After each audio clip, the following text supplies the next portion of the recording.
one shot, this tunnel was collapsed. 15 seconds. Minute 15 seconds. So I just wanted to let you know that was from that other shot. That is amazing. Well, what we're seeing here is the reason why prairie dogs are so destructive to grassland is when they start doing their forming of their tunnels and their mounds, they'll actually take and they'll get down in the grass and they'll dig the grass out to where it's bare soil, just like we've got right here. Clear roots and everything. So they've dug everything out and they take it over and they pile it around their mounds. You can see the grass that they've actually dug up from over here and the surrounding areas. The prairie dog needs to take and have everything bare surrounding their holes, because that aids in them being able to protect themselves, as they can see 360 around from their burrow and travel out to eat on the vegetation. So, you know, they literally just take all the vegetation and take it up to the hole. So then you have these massive bare spots like we've got around here that leaves the ground open to soil erosion from the wind and the water washing this away. So after a while, pretty soon you've got nothing but bare ground. So what we're going to do is we're going to take and we're going to implode this prairie dog mound and kind of show you how it works. And the first thing we do is we take and we lay a sandbag down over the top of the prairie dog mound to actually get the thing started, because the better seal you can get on the hole itself aids in the successful mortality rate of the prairie dog with the use of the varmint getter. So what we'll do is we'll take and we'll insert our wand in the hole. And the guy needs to insert the wand no deeper than this weld right here. You want to make sure that your tip is clean, no dirt in it. And we use the second bag to cover the wand and help support it, which helps seals that concussion down in the ground to help in the aid of the collapse of the tunnel work. So what we'll do is we'll go ahead and we'll timer off, and then we'll do 2, 1. You can see with our system that it comes with a 25-foot stock hose. You can't get 25-foot extension, but it's a much safer distance to be away from ground zero where the glass is.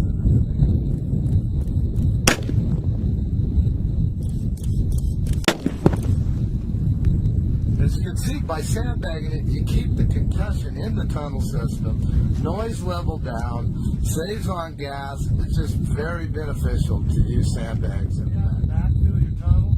Even though we did collapse it, Marvin takes all that high soil and levels out the ground again, so he can reclaim his land.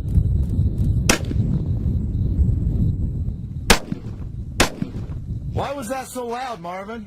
The reason why that was loud in most cases, when you hear most of that noise come out, even though you've sandbagged it, is that tunnel's probably collapsed from here on. We just had gas in a short distance, so actually the concussion and the noise was propelled back toward the wand rather than down the tunnel, because the tunnel system was already collapsed. And what was that? Was that our third shot or fourth? Yeah, that was the third. We went ahead and we imploded the hole. This was the third time, just to make sure that we had the tunnel system completely closed up. This is what I mean about looking for an active tunnel or burrow system. As far as droppings, we tried to do only the holes that have the most activity, and as you can see, this in here has got a lot of fresh prairie dog droppings, and there's a lot of activity around the hole. You can see how the hole sides are all pulled inwards and the grass exposed from the activity of going down the hole. You can also see some more grass destruction here, as well as this is an older hole, and you can actually see the bare ground where they've actually scratched the vegetation and raked it up to the burrow. But around the burrowing owl hole, there would be feathers and different kinds of droppings. Right, and we'll find a hole here that's got an active burrowing owl in it, and I'll show you what to look for there, so that we're not disturbing the burrowing owl, or at least limiting the amount of activity around a burrowing owl hole. This is a classic example of a ground owl hole, and what we'll see is you'll see the feathers in the weeds.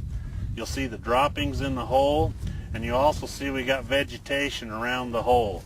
You know, granted, there is some prairie dog manure here because we see some here. This is one where probably a prairie dog stopped for a little bit. It's not a home to a prairie dog. It's definitely a home to a ground owl, and so this is the one that we will not disturb.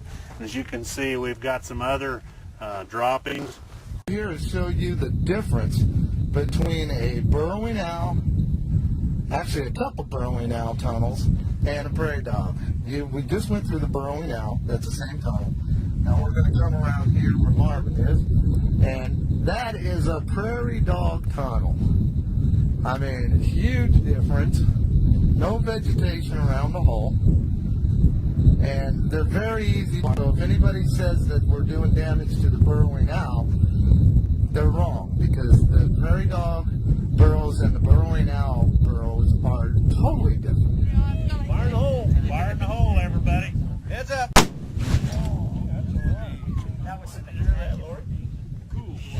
Yeah, what we did is we put down approximately a minute and a half's worth of gas at a cost of roughly between 2 to 7 cents.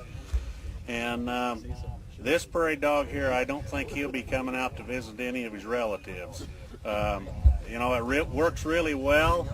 The reason that it works so well is because we sandbag around that hole and keep that concussion in the ground. So this actually takes and works as far as the control of the prairie dog by about 4 different ways. Number 1, by the concussion. Number 2, by the actual explosion going down the hole, snuffs out the oxygen that's available in the hole, as well as any residue that's in the ground.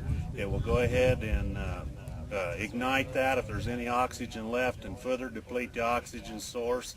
And then the 4th control of it is it actually collapses the den on top. So if there's anything that's in there that's going to try to come out, they're going to have a lot of digging to do, and 9 chances to 10 run out of oxygen before they do get out. Well, we got some more prairie dogs we want to hit.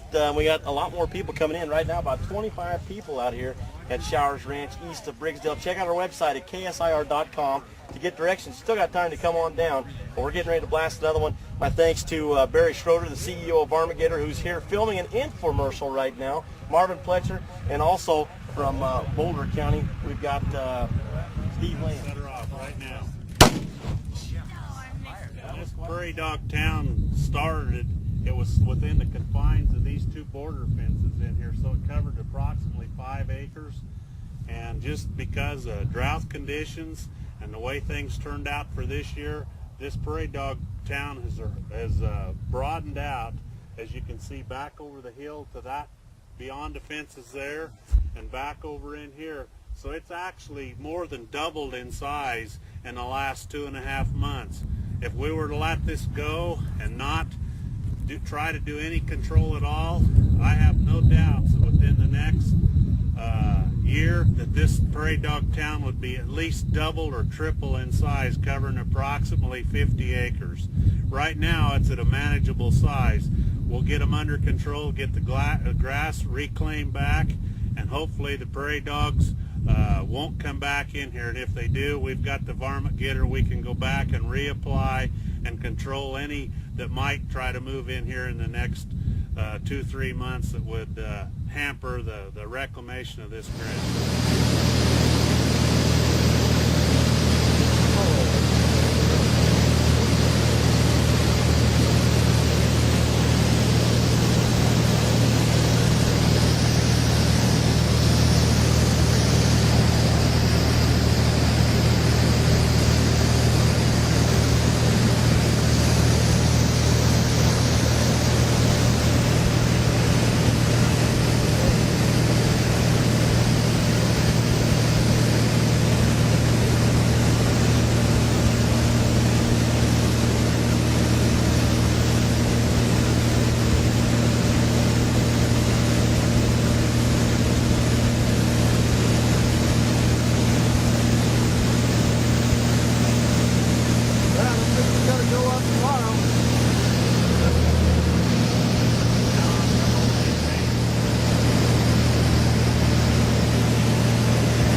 prairie dogs literally take over a farmer's ranch, this is the ill effects of too many prairie dogs. Most farmers and ranchers are literally driven to try to drink their troubles away, and this isn't the answer. Buy a varmint getter instead.